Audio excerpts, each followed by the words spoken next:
about what she says was emotional and at times physical abuse by the world-famous U.S. Olympic coach Bela Karolyi and his wife Marta.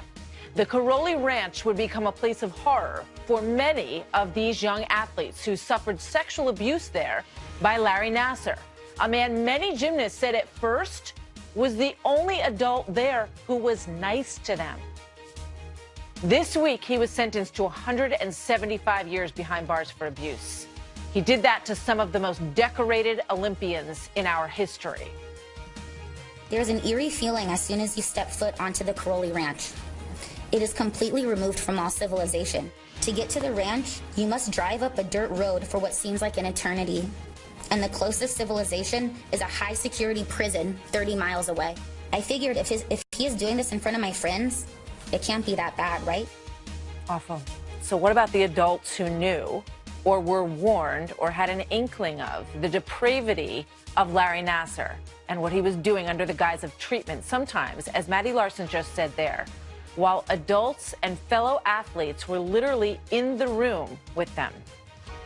So right now at Michigan State University, where Dr. Nassar also had this awful impact on many athletes, the president there has resigned in disgrace for not following up on the clues. And tonight, the entire USA Gymnastics Board has resigned as requested by the U.S. Olympic Committee for their failures in this situation. This is rocking the sport to its core. Dominique joins us live in just a moment. But first, we begin with Trace Gallagher from our West Coast newsroom on all of this. Hi, Trace. Hi, Martha. Under the guise of giving medical examinations and treatment, Dr. Larry Nassar molested girls for years, some as young as 6. Many of them were or would become Olympic gymnasts, and when it came time for Nassar to face justice, 150 young women came forward to confront him. Their stories were horrifying, heartrending, powerful. Some of America's best athletes giving painful insight into their worst days. Watch. You are so sick, I can't even comprehend how angry I feel when I think of you. Imagine feeling like you have no power and no voice. Well, you know what, Larry? I have both power and voice, and I am only beginning to just use them.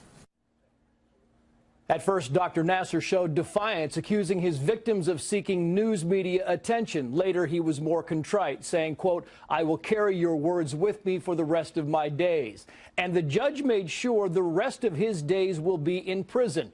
After giving Nassar 40 to 175 years, Judge Rosemarie Aquilina told Nassar she just signed his death warrant. Watch. As much as it was my honor and privilege to hear the sister survivors, it is my honor and privilege to sentence you. Because, sir, you do not deserve to walk outside of a prison ever again. Now, in the wake of the scandal, the fallout has been swift and severe. The entire board of directors for USA Gymnastics, which is the governing body of gymnastics in the United States, will now resign. At Michigan State, where Larry Nassar spent years on the faculty and treated numerous athletes, University President Luana Simons stepped down amid allegations of mishandling the scandal. Simon issued a statement to survivors that reads in part, quote, "I can never say enough that I am so sorry that a trusted, renowned physician was really such an evil, evil person." Michigan State Athletic Director Mark Hollis also resigned today, saying he was not running away, but running toward comfort, compassion, and understanding for survivors. And now senators from both parties are calling for a select committee to investigate USA Gymnastics and the U.S. Olympic Committee, saying that while some justice has been served, many questions remain about how Nassar was able to continue his abuse for so many years. Martha. Trace, thank you. Joining us now in a story exclusive tonight, Olympic gold medalist Dominique Moceanu, author of the New York Times best-selling memoir, Off Balance. Dominique, good evening. Thank you so much for being here with us this evening. Thank you. Great to be with you. So where to start? I mean, you know, when you look at your story and you hear the words of Maddie Larson, for example, talking about how eerie it was to arrive at the Karolyi Ranch, is that a description that resonates with you? Absolutely. I lived at the Karolyi Ranch the summer before the '96 Olympics, and I can tell you that that place holds some of my darkest memories in the sport, unfortunately. What did they do to you there? Well, there was the constant psychological abuse, the screaming and yelling of just not being able to be perfect enough, and also the threats of calling my father to enforce physical punishment, the humiliation and body shaming regularly. And just, give me an example, Dominique, of the kind cruelty. of thing that they would say to you. And you're a 14-year-old kid at this point. What kind of things did they say? Well, they just would call you, names like Easter egg and you ate too much. And if I made a mistake, it was because I was too fat.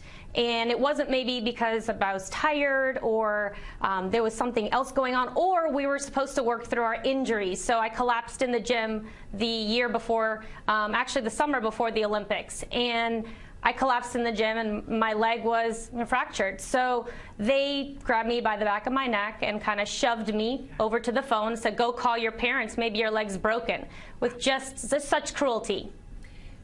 Maddie Larson said that she once hit her own head on a bathtub so that she could claim that she had a concussion and she would not be sent to this place. And, you listen, I watched some of the Olympic videos today, Dominique, and I can hear Bela Karolyi in the background because they had a mic on him so that everyone could hear him saying, yes, yes, you nailed it. You're so great, cheering you on.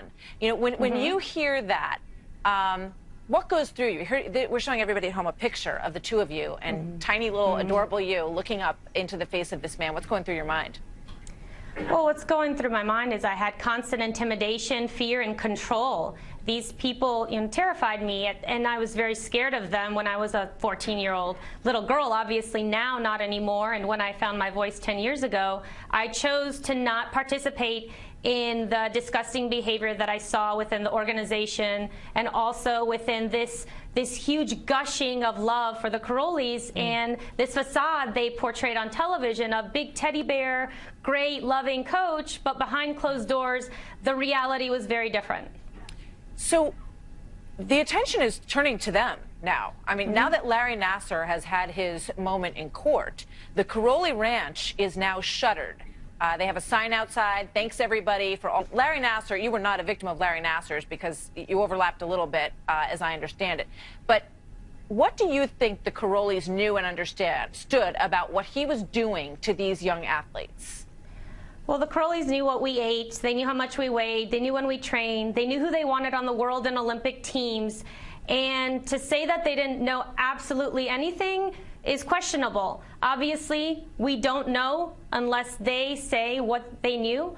And it needs to be investigated, and I'm glad that senators are calling for it as to why this happened. And it happened because there was a culture of psychological abuse going on rampant for 30-plus years, and it allowed the most prolific pedophile in our history, and maybe in all of history, just for the sheer countless number of victims, but walk through the walls of the sport. And it's really, really awful, but he went unchecked because the Karolyis wanted to keep him around. He was Marta's doctor because he said what she wanted to hear. And when girls were injured, he would kind of pretend to patch them up, but really, I don't even know if he ever accurately diagnosed anybody. That's incredible. And the stories are that he would give girls food because you were all on such a strict diet that he would lure them with food. And that's why they said, I thought he was the only nice adult in the entire place. That's such classic pedophile luring behavior on his part. And this, I just want to ask you one last question about what Maddie Larson said. She said that he would do these treatments, which the only way for me to shed light on what I read today is that it's more like going to a gynecologist than it is like going to a physical trainer, okay? He would do this in the presence of other athletes and parents and adults? Yes, he was very skillful. He was a master manipulator. He put a blanket over or a towel over, and he would position himself with his back toward the athlete or the parent and go ahead and subject himself to a certain pleasure. And instead of taking the oath that he did, he was supposed to do no harm. And instead, he exploited children for his pleasure. Dominique Moceanu, thank you for all that you have done for your representation of this country in the Olympics. And I know that you have a son now who is competing in the sport that you love. And I hope that that's a great way to rebuild all of this for you and your family. Definitely. Thank you. Thanks, Dominique. Good to see you. Joining me now, Mark Eiglarsh, a criminal defense attorney, and Rachel Stockman, editor-in-chief at lawandcrime.com. Welcome to both of you. Rachel, let me start with you. You've listened to what Dominique had to say. That the focus really turns, I think, now to the Karolis and what they knew. Absolutely. This Larry Nassar guy is a disgusting, despicable human being. And the truth of the matter is, for decades and decades this went on. There is no way in my mind that some adults didn't know about this. And whether the Karolis knew about it or not, we need to get to the bottom of this, because people were enablers and allowed this to go on for way too long. Mark, you have all these women now, witnesses who were at the Karoli Ranch, who experienced this themselves. I find it, obviously they're going to be asked as part of this investigation into the Karolis. Were they aware of what this treatment consisted of? And they'll say no. And then it's going to be very difficult for the plaintiff's lawyers, unfortunately, to prove that they were negligent in any way, because you've got a master manipulator in Nassar, and he manipulated the best of them. But you heard what Dominique just said. She said the Karolis knew what we ate. They knew what time we slept. They knew every single thing about them. So you really think that there's a possibility that if this kind of examination was going on while they were standing in the room, that they had no idea what he was doing and they weren't looking the other way? It's not what I think. It's what they're going to be able to prove. And I think that it gets you to file the lawsuit. I think it's possible that they knew. I think it's going to be challenging, however, to prove that they knew without any other kind of evidence. Rachel. And also, this guy was really a master manipulator. And if you were listening to that sentencing hearing that went over the last week, over and over again, you had these young women saying that many times their parents, their mothers were in the room when this was happening, and they had no idea. Or at least they turned a blind eye, because this guy was so manipulative. It's like everybody. Go ahead, Mark. Predators like this can only continue to harm their prey if they keep everything that they do secret. So the argument's going to be he did everything he could to not let any adult who could stop him find out what he did. Now, they might have known. It's just going to be challenging, though. There was one athlete and her mother, and she said, I described to my mother what was happening. And she said he also did it to my sister. Now, there is a practice of osteopathy that involves this kind of examination at the consent of the patient for some kinds of back ailments. And these osteopaths are saying this has nothing to do with that kind of procedure, which is done with consent, which is done in an operating room. This is why the judge looked at him and said, don't confuse yourself for 1 second thinking that what you were doing was any kind of legitimate treatment on these young women who had no consent whatsoever in the situation. But I can't think of another pedophile situation where you have witnesses saying there were adults standing in the room while this was happening. I think this makes their case much more difficult, Rachel. I do. I think it makes it much more difficult just because of the way he was able to manipulate so many people into believing what he was doing was somehow legitimate. I think the question for the couple that ran this ranch is, how much did they know? Who knew about it? And how can they prove, as Mark said, that they were totally aware of what happened? And that's going to be a difficult case. However, you do have dozens and dozens of gymnasts that went to this place who are going to be able to testify, because this is going to civil court. There's already been lawsuits over this, as to what they saw, how the ranch was run, and what this couple knew at the time. Yeah. It reminds you of some of the other cases that we've seen in America with regard to pedophilia and the rampant looking in the other direction. Quickly, Mark. Thank you. The positive out of all this is you're going to see more sexual abuse victims coming forward. They're going to stick the cases out in the system. There'll be stronger plea bargains, and more of these guys will suffer the kind of consequences he did. And that's the plus. And I think these women were so courageous for coming forward. They absolutely were. Thank you, guys. Great to see you both tonight. So still to come this evening, the strange politics of immigration. President Trump takes the heat, offers a path to citizenship, but Dems say no way to this deal. So how will they explain that to these kids and the families? And the latest twist tonight in the text message drama at the FBI. Plus, the president just arriving back at the White House after a whirlwind 48 hours in Switzerland, where today he challenged the world's elites.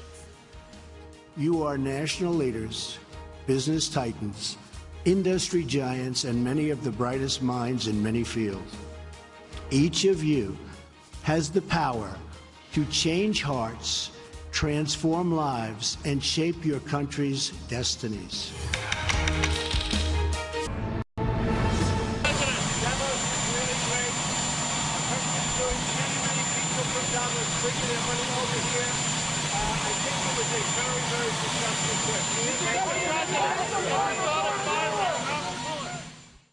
That was just a few moments ago. The president obviously now back at the White House after a couple of days in Davos, Switzerland, where he met with world leaders, business leaders. He capped off the visit with a speech this morning to the so-called global elite that gathered for this economic forum. Watch some of it. The world is witnessing the resurgence of a strong and prosperous America. I'm here to deliver a simple message. There has never been a better time to hire, to build, to invest, and to grow in the United States. America is open for business, and we are competitive once again. America is the place to do business. So come to America, where you can innovate, create, and build. I believe in America. As President of the United States, I will always put America first, just like the leaders of other countries should put their country first also. But America first does not mean America alone. When the United States grows, so does the world. To be successful, it is not enough to invest in our economy. We must invest in our people. When people are forgotten, the world becomes fractured. Only by hearing and responding to the voices of the forgotten can we create a bright future that is truly shared by all. The nation's greatness is more than the sum of its production. A nation's greatness is the sum of its citizens, the values, pride, love, devotion, and character of the people who call that nation home. Joining me now, Guy Benson, political editor at townhall.com, and Jessica Tarlov, senior director of research at bustle.com. Both are Fox News contributors. Guy, let me start with you. How do you think that was received? You know, what do they make of President Donald Trump? He's the first president to speak at this conference since Bill Clinton. Well, I think that there was a lot of interest in President Trump and a lot of curiosity. What's he going to say? How's he going to present himself? What's he going to do? He has a reputation, obviously, and I think he delivered a very serious, sober, positive message for the American people. I think the reviews for this trip, it's a short one, but have been overall very strong, and I think deservedly so. Yeah. You know, we had heard, Jessica, that, you know, members of the African delegation were going to walk out. That didn't happen. And in fact, the president of Rwanda praised him. He said he considers him a friend. He's looking forward to working with him. You know, there was a lot of concern that he was going to go over there like a bull in a china shop. And it doesn't look like that's what happened. No, it was a very scripted appearance. I agree with Guy. I thought the speech was very good, and it was especially important that he said America first doesn't mean America alone. I'm glad that no one walked out of this kind of speech, though I still think he has a lot to account for those comments that he made in that meeting. But I think that this was a very smart trip to make, especially because there were so many CEOs there, so many businessmen, that he could get the feedback, and women, I'm sorry, and get feedback about how tax reform is working. I mean, that is kind of the high point of this administration thus far, and we have been seeing those gains. We have been seeing bonuses for many American workers. So getting that kind of feedback going into the State of the Union, I think, is critical for the president's personal ego, but also for the nation. And I hope that the State of the Union sounds a lot more like this speech than when he addressed Congress last February. All right. So you know, the inaugural was said to be very dark about a year ago. Susan Rice wrote this editorial today in the New York Times, which could also be seen as somewhat dark. Let's put up what she said. We need to decide whether we want to remain the world's preeminent power, a strong, cohesive beacon of democracy, or if we're content to allow our national autoimmune disorder, like a flesh-eating disease, to devour our body politics. She's referring to what she sees as such sharp divisions in the United States, Guy. Yeah, well, I don't find Susan Rice to be a particularly credible messenger, even if I agree with parts of her message. And I think that talking about darkness, I'd be surprised if the State of the Union next week reflects that same sort of darkness, because there is so much good news, at least on the economic front. When you're assessing the Trump presidency, you have to take a holistic approach and sort of look at each thing individually. And the economy and the economic news is just terrific. Overall, jobs, the bonuses from these tax reforms, the IMF boosting the global growth projections because of tax reform. A new poll shows 64% of small business owners say that the Trump presidency is helping their businesses. There's a lot of stuff and material for Trump to tout on a very major stage, and I expect him to do exactly that. All right. Quick last thought, Jess. I agree with Guy. I think he should focus that way and definitely have an uplifting address. I do think there is also data on the other side of things. And polling shows that people feel that he is so much more divisive as a president than President Obama was, for instance, especially along racial lines. So there still is anxiety out there. I know the economic news is good, but with his popularity still hanging as low as it is here, we know that this president isn't beloved by all. So one of the latest polls I just saw had him at 45%, which is a decent move. We'll see where it goes, and we'll see what he has to say on Tuesday night. Thanks, you guys. Thanks, Good to see you both. So coming up, how the White House hopes to strike a deal on DACA and how they have ticked off their base and Nancy Pelosi at the same time. They want the ransom for these children to be $25 billion for a wall. And the curious timing of stories that trickle out related to the special counsel investigation. How both sides are playing the other for the upper hand. Congressman Sean Duffy and Marie Harf here on that, coming up next.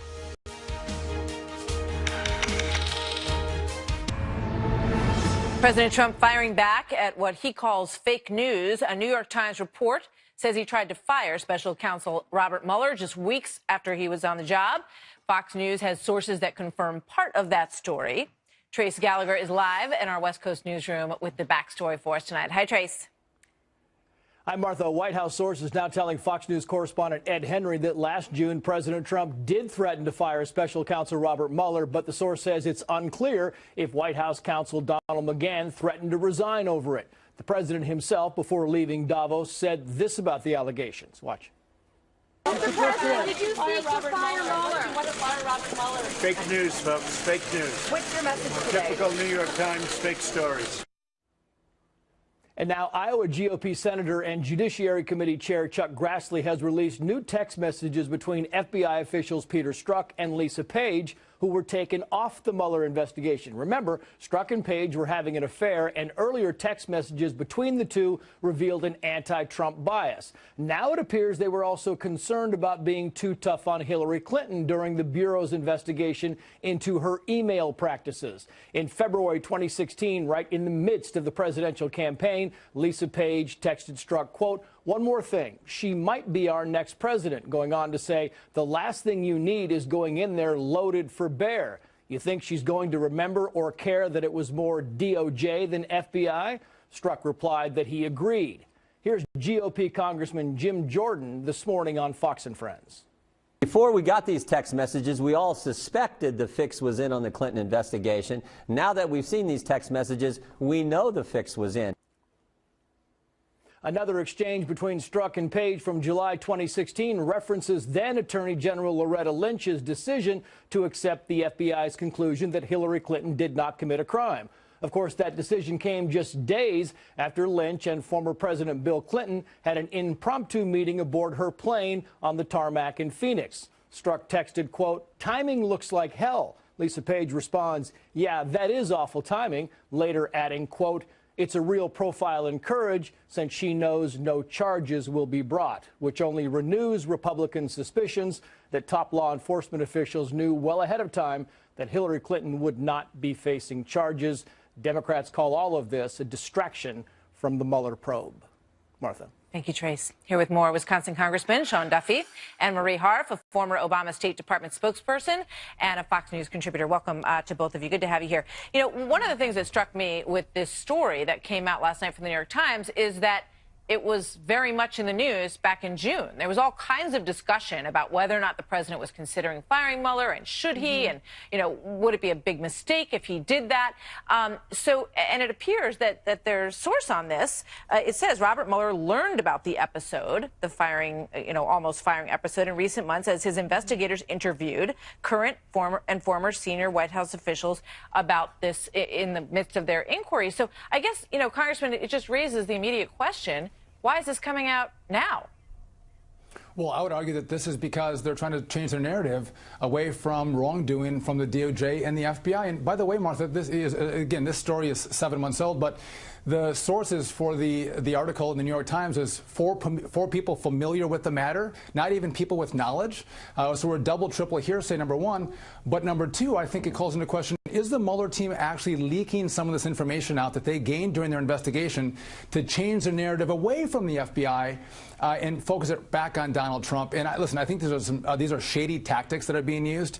And frankly, let's let all the facts come out. Let's let Trump do his interview with Mueller. Let's let the 4-page memo come out from the House Intel Committee and see what kind of behavior was going on inside the FBI and the DOJ that I think will expose a lot of political bias and use of bad information for political purposes.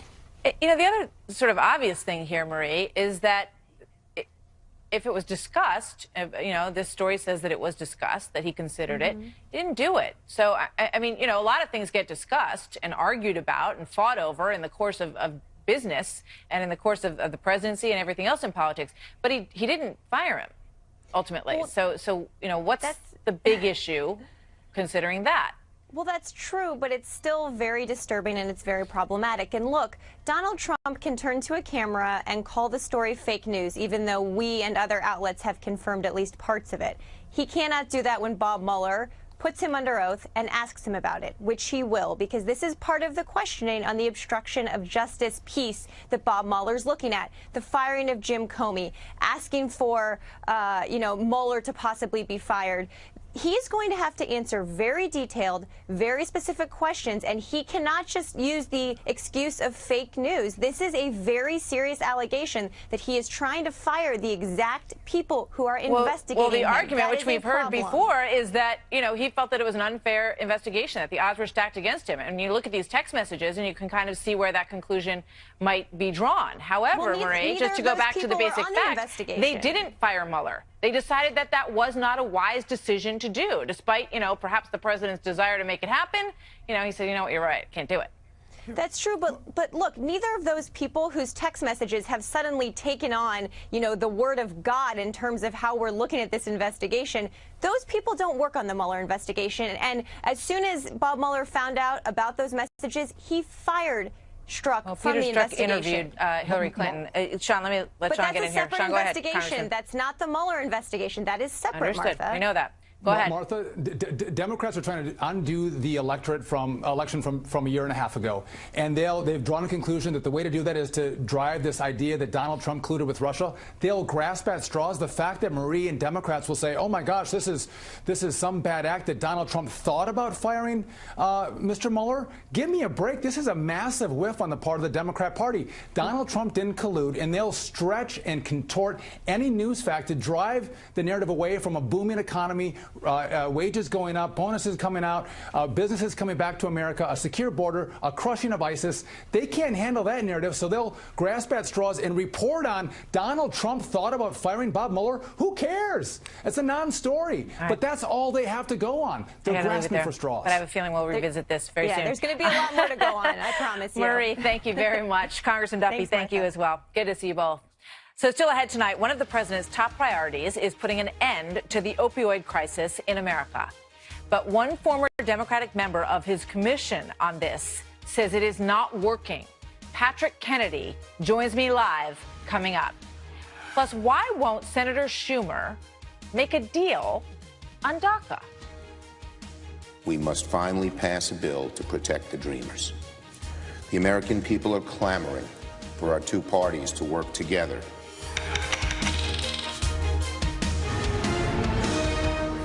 We must replace our current system of extended family chain migration with a merit-based system of admissions that selects new arrivals based on their ability to contribute to our economy, to support themselves financially, and to strengthen our country.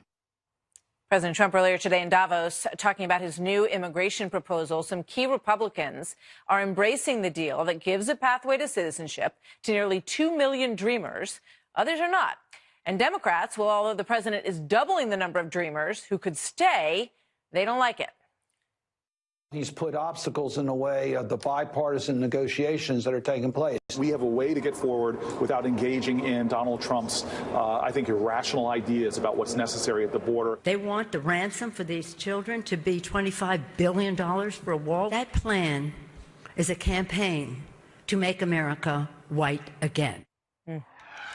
Here now, David Wohl, attorney and conservative commentator, and Marianne Marsh, a Democratic strategist and former senior advisor to Secretary of State John Kerry.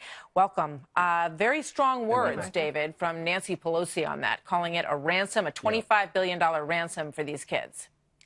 Yeah, the Democrats already shot themselves in the foot by folding in the government shutdown. If they want to ensure defeat in November, they should reject this very generous plan laid out by President Trump.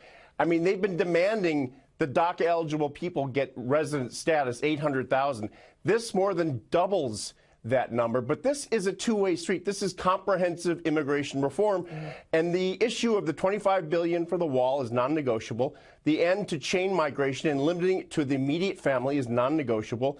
And the merit-based immigration is non-negotiable. Countries all over the world have all three of these programs implemented.